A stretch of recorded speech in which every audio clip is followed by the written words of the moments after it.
Hello everyone, I'm Kitty Kazoo, and welcome to my attempt at recreating classic art. Lavender Town made a video a while back in which she redrew classic pieces of art in her cartoony style. I thought it looked really fun, and so decided to do it myself. I decided to start with the most obvious pick, the Mona Lisa by Leonardo da Vinci. This is arguably the most famous piece of artwork in the world, and it's probably the first thing that comes to mind when you think of classic art.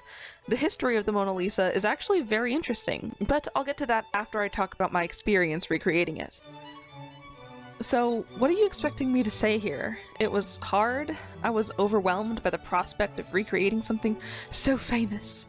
Well, actually the thing is, I've drawn the Mona Lisa before. Recreating classic art is something that has interested me for years.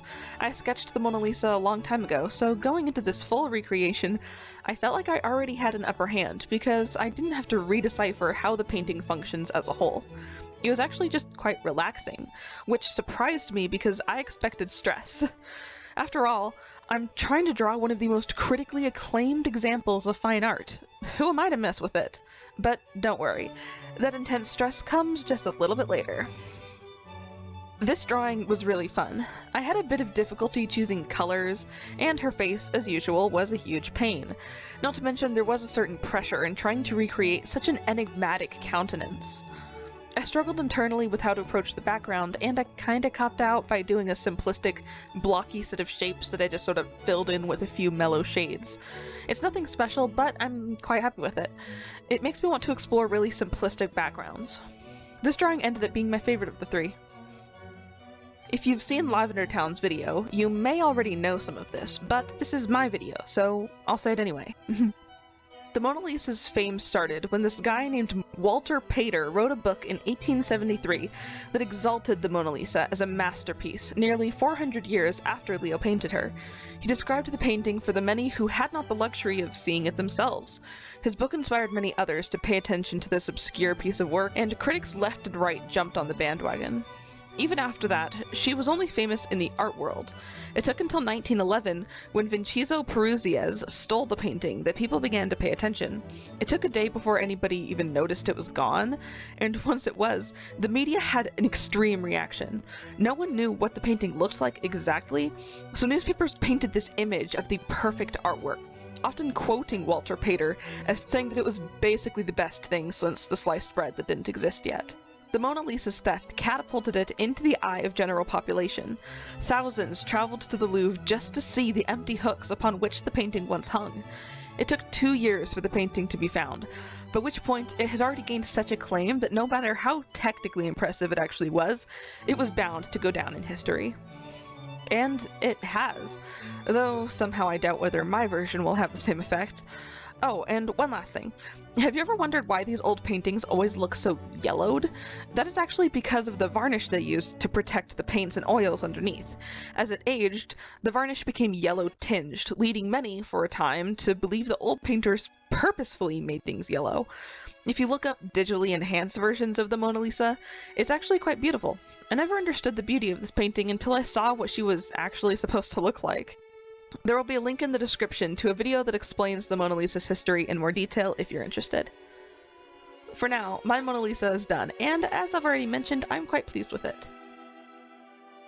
Next up is a famous painting known as Girl with a Pearl Earring by Johannes Vermeer.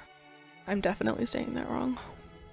I've always liked this painting personally, so it was an easy pick. I also hoped it would be on the easier side because, hey, no background. This person got famous off of doing a girl just floating in a space with no background. That's the way to go. But it didn't actually end up being any easier because I struggled endlessly with this girl's face, and multiple other things. Aside from endlessly reworking her expression, I actually made a big mistake when I went to color this. I smudged the ink in an unrecoverable manner and had to pull out my lightbox and redo all of the line art on a new sheet of paper. I didn't record that part, so the video will show the first inking, and then it skips to me coloring the new one. It ended up being a boon in disguise, because I had messed up the inking too. I messed around with her face a lot, most especially the mouth, and in the end I'm still not really happy with it. I went for a more blended style than usual because I like doing that sometimes when there's a scene with more dramatic lighting like this. I also felt that the background appeared to be kind of like a midnight blue rather than black, so I made the background dark blue. Upon researching it while writing the script for this, I discovered that it was intended to be a deep green, but the original pigments have since faded. This ended up being my least favorite of the three. As for her history, it's not particularly rich. She was painted circa 1665. It simply depicts a European girl wearing an exotic dress, a headscarf, and a very large pearl earring. People have speculated that the earring was in fact polished tin due to its size and reflective nature, but no one actually knows for sure. In 1999, the painting became the subject of Tracy Chevalier's novel that fictionalized the circumstances of the painting's creation. It was later made into a movie and has also appeared throughout modern culture as an often parodied figure, much like the Mona Lisa and the painting I recreate next. I've always been partial to this painting and the way that she looks like she has something on her mind. Her lips are parted as though to speak. Thus, my great disappointment with this recreation is that I essentially, after much finagling, gave up on capturing her essence and settled for this closed-mouthed, bland expression. Now, onto the third and final drawing. After much hesitation, I decided to go for American Gothic. You've seen this painting before a million times. This is one of the most often parodied paintings of all time, as it's something anyone can do. Heck, my grandparents made a parody of it years ago in front of their own house with a broom. It's a modern culture icon. I've never cared much about this painting, but after I watched a video about its history, I became enthralled with it. I'll link that video in the description. I worked to capture and enhance, or rather, exaggerate their expressions in a way only a cartoony style can. I wasn't particularly daunted by the prospect of the house, rather, I was intimidated because of the various things going on in this image. There's a lot of detail that I wanted to implement myself, and multiple figures to pay attention to. So I expected this to be really hard, and it was, but it was also really enjoyable to draw something so different. I have my regrets, most especially the woman's downturned eyes being too slanted, the wobbly lines of the pitchfork, and having accidentally made the house yellow, but even so, I'm rather proud of this piece, and it made me want to do more drawings with complicated elements. And by the way, a small chunk of the process was not captured because I didn't realize that my camera had stopped recording. Now, like the Mona Lisa, American Gothic's history is quite interesting and may change the way you look at this painting. It all started with the artist, Grant Wood, who was born in Iowa of 1891. In the 1920s, he traveled to Europe and was exposed to centuries of artistic history, from Impressionism to Pointillism. His travels formed someone who was a strange mixture of classic European artist and Iowa farm boy.